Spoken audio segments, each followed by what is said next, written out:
ये 1,000 रुपए से लेकर 2 लाख रुपए तक का सफर क्या है। और ये जो न्यूज आर्टिकल जो इतना ज्यादा देखने के लिए मिल रहा है कि आप मेडिकल स्टोर्स पर फार्मासिस्ट ही देंगे दवाई, नहीं तो 2 लाख रुपए तक का जो जुर्माना है वो लग जाएगा।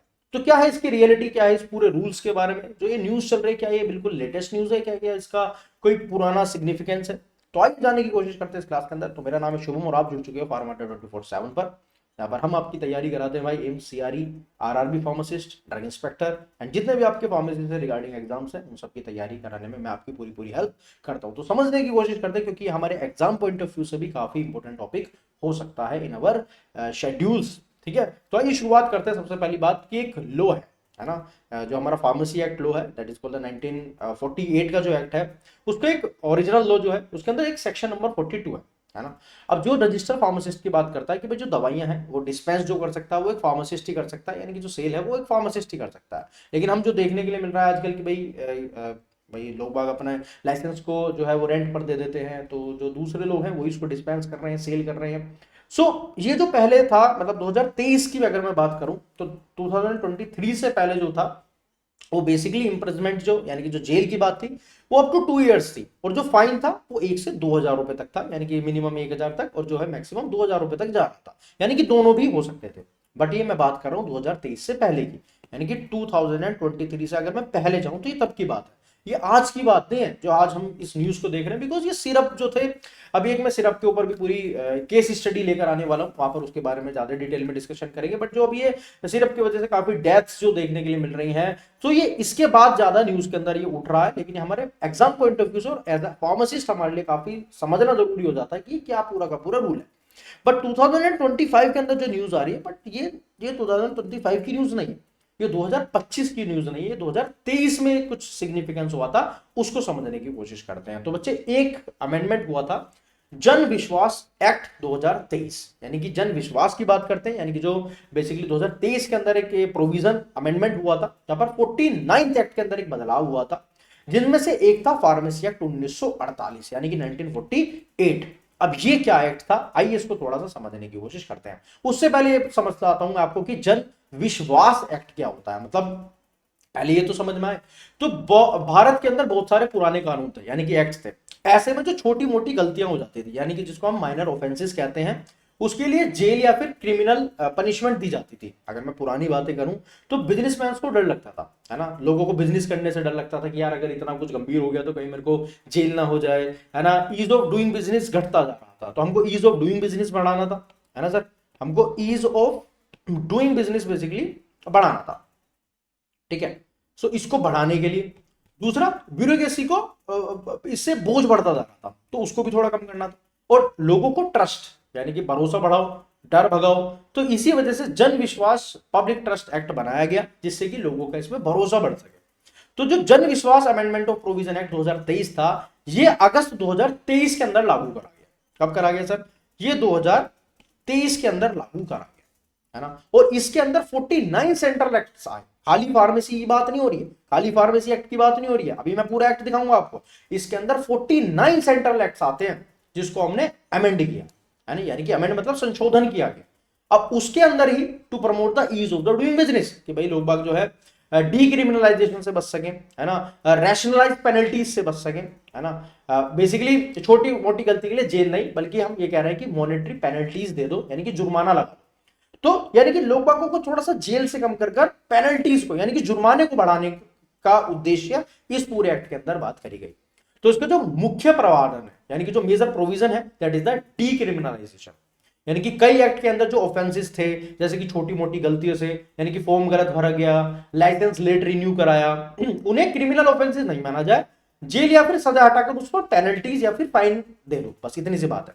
दूसरे नंबर पर कंपाउंडिंग ऑफ द ऑफेंसेस, यानी कि समझौते से हम उसका सुलझाव कर सकते हैं। तो कुछ मामलों के अंदर जैसे अदालत जाने की जरूरत नहीं पड़ेगी अब, है ना, तो डिपार्टमेंट ही केस जो है जैसे कि कंपाउंड कर सकता है, जुर्माने को लेकर जो केस है वो वहां पर ही खत्म कर सकते हैं।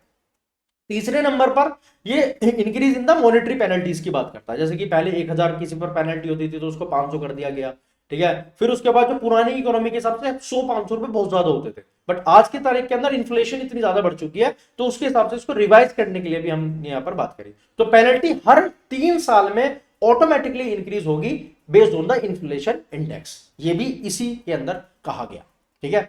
और दूसरा चौथी बात की टेक्नोलॉजी बेस्ड एडजस्टमेंट करा जाए, यानी कि ऑनलाइन सिस्टम से फाइन पेनल्टीज लगाई जाए जिससे कि ट्रांसपेरेंसी बढ़े और ह्यूमन का इंटरफेरेंस इसके अंदर कम हो जाए, घूसखोरी बेसिकली कम हो जाए, बात इतनी सी है।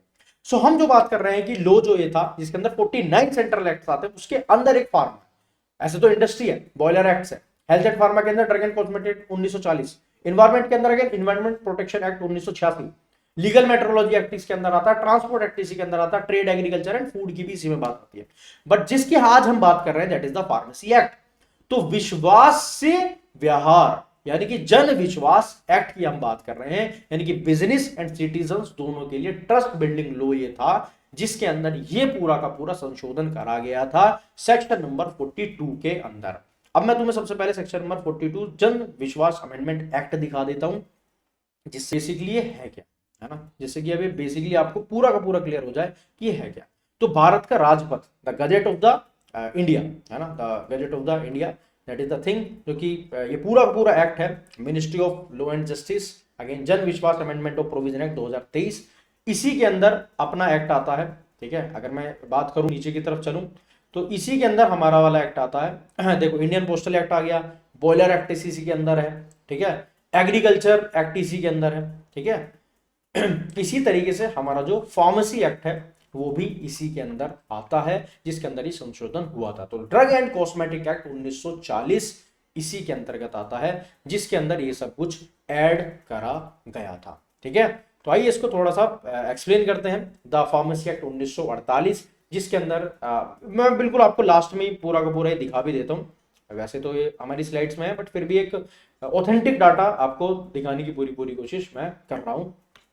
सो द अमाउंट जो था वो यहाँ पर बेसिकली बढ़ाया गया था। यहाँ पर चेकआउट कर सकते हो आप कि पेनल्टीज जो है, central government presiding of the state council will align the impose penalty in the manner of the section 18, ठीक है। ये पूरा का पूरा गजेट मैं आपको डाल दूंगा, इसको चेकआउट कर लीजिएगा, ठीक है। ये पूरा का पूरा गजेट जो है मैं अपने टेलीग्राम पर डाल दूंगा, आप वहां से डाउनलोड कर इस पूरे के पूरे एक्ट को पढ़ सकते हो, क्योंकि आपके एग्जाम्स के लिए सारे के सारे ही इंपॉर्टेंट है, ठीक है। अगर सेक्शन नंबर 42 की बात करूं, मैं एक्सटेंड टू द 6 मंथ्स और with fine not exceeding 1000 rupees, और बहुत ये पहले की बात थी, अब जो है वो 3 मंथ और with fine of the may extend to the 2 lakh rupees, और बहुत की बात यहाँ पर कर रहा है। तो ये इसी एक्ट के दौरान हुआ था, भले ही न्यूज आज चल रही है बट ये संशोधन 2023 के अंदर ही हो गया था, ठीक है। तो ये एक्ट पूरा का पूरा मैंने यहाँ पर लिखा है कि section number 42 sub section 2 for the words, ये बिल्कुल सेम डिट्टो वर्ड है कि इम्प्रिजमेंट जो है वो होगी may extend to the 3 months with और फाइन यानी कि 2 लाख रुपीज, जो हम रिवाइज यहाँ पर देखने के लिए मिल रहा है। तो अपडेटेड प्रोविजन है ये पूरा का पूरा कि जो फाइन है वो 2 लाख रुपीज तक का जा सकता है, जेल जो है वो अगेन 2 इयर्स तक की हो सकती है, and fine up to the 2 lakh rupees अब हो जाएगा, ठीक है। तो अभी इसको बढ़ाकर 2 महीने से 3 महीने, 2 साल से 3 महीने कर दी गई है। मतलब मैंने पहले कहा था ये डीक्रिमिनलाइजेशन की बात कर रहा है, यानी कि अगर आपसे कोई गलती हो भी गई है तो ये नहीं कि सीधा सीधा आपको क्रिमिनल मान लिया जाए, ठीक है। सो ये जो पहले 2 साल तक की जेल होती थी उसको कम कर 3 महीने कर दिया गया था, और जो बेसिकली फाइन था वो 2000 से 2 लाख कर दिया गया। तो जो ज्यादा खुश हो रहे हैं ना लोग, जो न्यूज काफी ज्यादा हम देख रहे हैं कि 2 लाख कर दिया, 2 लाख कर दिया, आप ये भी तो समझने की कोशिश करो कि इसके अंदर 2 साल से 3 महीने कर दी गई है भाई जेल। तो दोनों ही चीज हमको समझने की यहाँ पर कोशिश करनी पड़ेगी, ठीक है।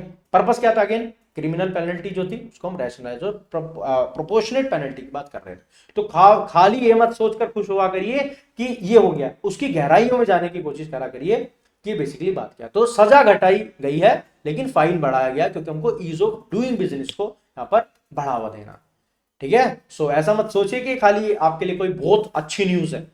सोचो अगर हम अपने फार्मेसी एक्ट की बात करें तो मुझे ऐसा लगता है कि लोग बाग पैसा देने से कम कतराते हैं लेकिन सजा से ज्यादा डरते हैं। तो ये काफी बड़ी चीज है कि भाई हमको फार्मासिस्ट को, कम्युनिटी को बूस्ट करने के लिए ये एक्ट जो है, मतलब भले इससे सब कुछ हो रहे हैं बट इसकी अगर आप गहराइयों में जाओगे तो ये काफी अच्छा एक्ट नहीं है। यहाँ पर फाइन को बढ़ाया है लेकिन सजा को कम करा है। इससे केसेस रुकेंगे नहीं, मतलब आप ये मत सोचिएगा इससे केसेस रुक जाएंगे। हाँ, काफी हद तक चीजें सही होंगी, लेकिन भाई बड़े बड़े प्लेयर्स बैठे हुए हैं, बड़े बड़े लोग बैठे हुए हैं जिनका बिजनेस काफी बड़ा चल रहा है, तो उनको इससे कुछ नहीं फर्क पड़ने वाला, ठीक है। बट इसको थोड़ा सा और ज्यादा गवर्नमेंट को देखना चाहिए कि फार्मेसी में इसको थोड़ा सा देखना चाहिए। ठीक है, तो हमारे एग्जाम्स के लिए ये हो गया है पूरा जो मैंने आपको पढ़ाया। एक्ट कब आया था, अमेंड कब हुआ था, रिवाइज सेक्शन कौन सा है, ऑफेंसेस में क्या था, न्यू पनिशमेंट क्या है, पहले पनिशमेंट क्या मिलती थी और इसका एम क्या है। So this is all about the today's class. Thank you so much. मिलते हैं अगली क्लास के अंदर।